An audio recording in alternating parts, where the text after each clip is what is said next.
I was asked to share a bit about how I started in the business. Mr. Mohan mentioned that I made top of the table on my very first year. I'm very sure you guys are all wondering how I did that. Right? Don't worry. Hold on to your seats. We will get there. In fact, I will not begin my talk at the start of my career. I'd like to go back further, back to when I was 13 years old. You see, the title of my talk is Exception to the Rule, a young man's journey to the MDRT. Now, exception to the rule, I came out with that title because when I was 13, I would like to say that I had an exceptional childhood. Back when I was 13 years old, I was in the hospital bed. I was very sick with dengue fever, and my father was the one guarding over me in the hospital. Now, while I was there, I just celebrated my birthday, and I had a little bit of birthday money with me, around 2,000 pesos, around $50 US dollars. And my father asked me, what are you going to do with the 2,000 pesos that you got for your birthday? And just like any normal teenage child, I said, I'll put it in the bank. Well, I don't know if that's normal. I think most normal teenagers would say, I'll spend it, right? So I said, I'll put it in the bank. So my father said, why don't you take a look at this? And he put a newspaper in front of me, and there was a stock market table. And he said, why don't you choose one company from this list of companies, and I will buy you shares in that company. This was way back in 1993. And at that time, there were no cell phones. The beepers were only coming out in the Philippines. And I told my dad, I think I'd like to put my money in Philippine Long Distance Telephone, or PLDT. And he asked me why. And I told him, well, everyone needs a telephone, right? He got my money, and he told me, okay, I'll invest you in PLDT. At that time, it was 200 pesos per share. So I was able to buy 10 shares back then. But since you can't just buy 10 shares in the stock market, my father also bought with me. He added a bit more. But he placed my shares in an Trust 4 account, ITF account under my name, the age of 13. So I forgot about that. I got out of the hospital.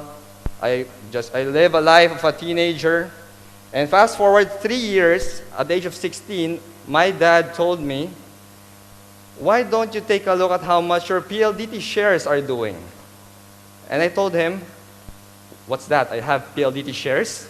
I forgot. I completely forgot that I bought shares in the stock market in the largest mobile company in the country, in the Philippines. And when I looked at the share price, it was doing 2,400 pesos per share. I made more than 10 times. Thank you. So I made more than 10 times without even knowing it. You see, that's the value of investing for the long term. But another thing that it made for me was it made me realize that there is money in investments. So I started studying, I sold my shares, I started trading in the stock market.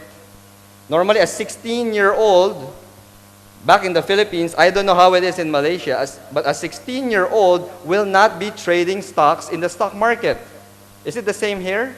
Normally, 16-year-old men will be thinking about girls and cars and where to go on the next gimmick or where to take the next vacation. That's what the normal teenager does. But just like my title, exception to the rule. I would like to think that I was the exception at that time. So I went through university, college. I paid for my own flat. I had the house help. I had my own car purchased from my proceeds from the stock market. I was paying myself all the way through college.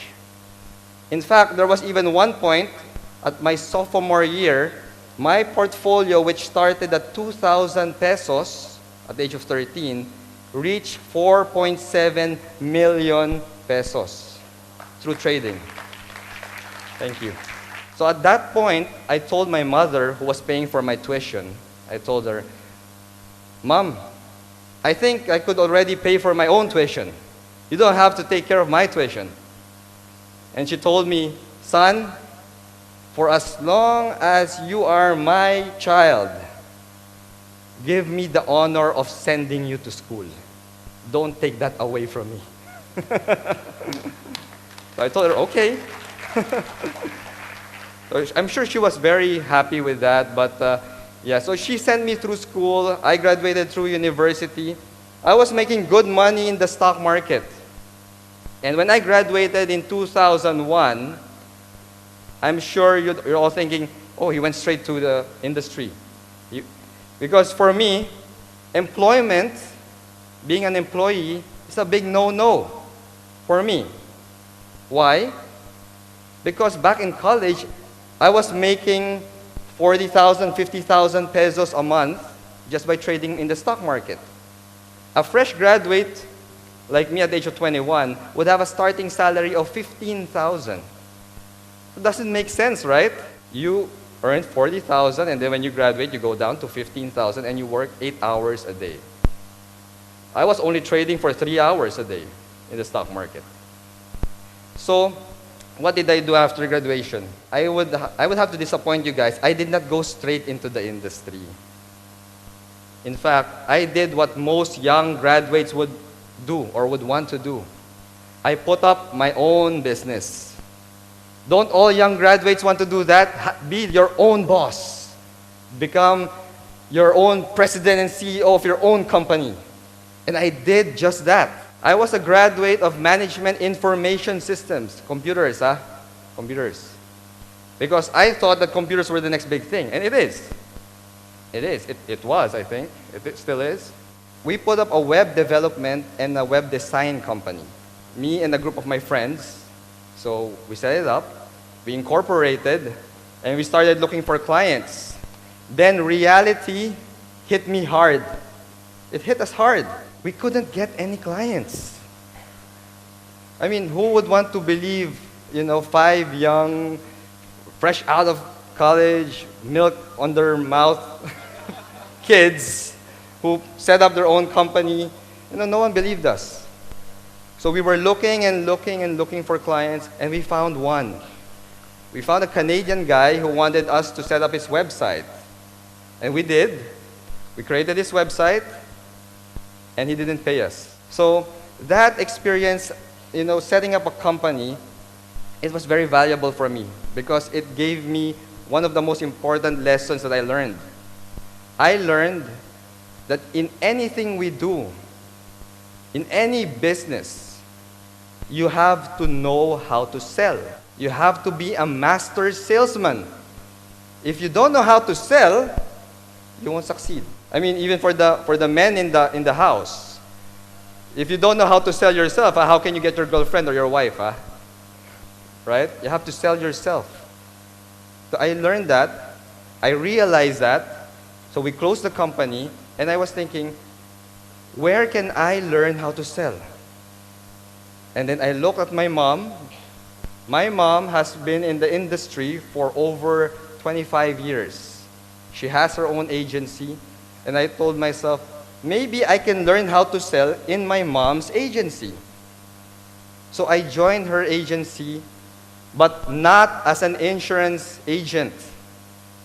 I was telling myself back then, I'm a graduate of Ateneo University, one of the top universities in the country, and then I'll sell life insurance? Doesn't make sense. It's not my cup of tea. That's the exact words I told my mother.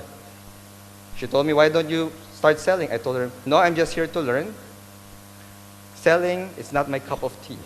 In fact, life insurance sales is not my cup of tea. So I joined her as a staff member.